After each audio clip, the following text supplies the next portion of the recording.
10 Informal English Phrases in Conversation from espressoenglish.net. For this lesson, I took some small pieces of conversations that I've heard in the past week, which have interesting informal expressions, and I'll be using them to teach you today. Let's look at the first one. Sorry I'm late, guys. I overslept. No worries. Let me bring you up to speed. You can say I overslept when you accidentally sleep later than you had intended to. For example, if you didn't hear your alarm clock. There's a different expression, sleep in, when you intentionally sleep later than usual. For example, on weekends or on holidays when you don't have to go to work or school.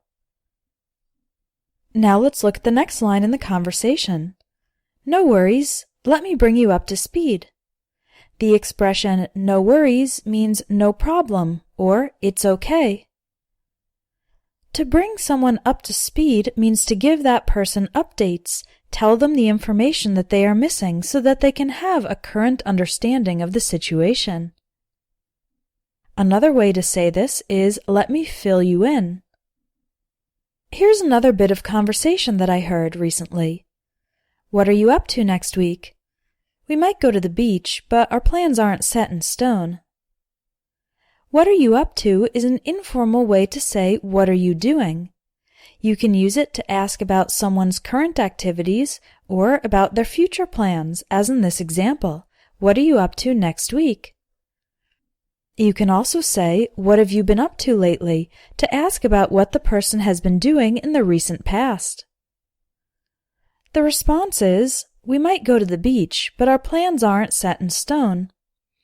If something is not set in stone, it means it is not yet confirmed or final and could be open to change. Here's another bit of conversation I heard when talking about a book. One person said, I didn't read the book, I just skimmed it. And the other person replied, okay, but you got the gist, right? To skim a book or article means to look over it quickly. When you skim, you don't read every word carefully, you just try to get an overall idea. To get the gist of something means to understand the central or the essential idea, even if you don't know all the details. This was a conversation I heard after attending a presentation. That presentation was way over my head. Yeah, I found it kinda hard to follow. If something is over your head, it means it was too difficult for you to understand. The word way can be used informally to mean very or much.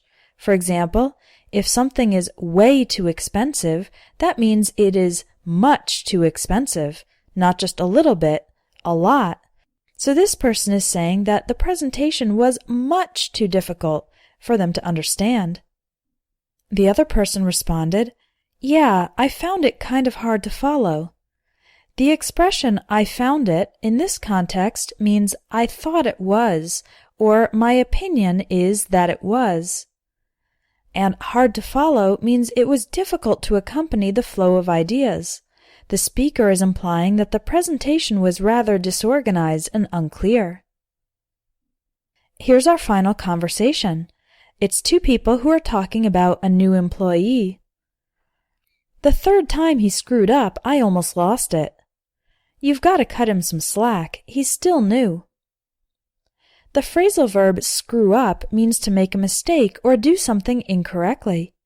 Another way to say this is mess up. The expression I almost lost it means I almost lost my temper, meaning to get very angry, visibly angry. The other person said, you've got to cut him some slack. This means you need to give him some extra freedom or extra patience or treat him less severely than normal because this employee is still new. Learning English from conversations is a great way to improve your speaking. In the Everyday English Speaking course, you'll learn the phrases that native English speakers use in daily life. The lessons are based on dialogues. Visit espressoenglish.net, click on Courses, and look for the Everyday English Speaking course.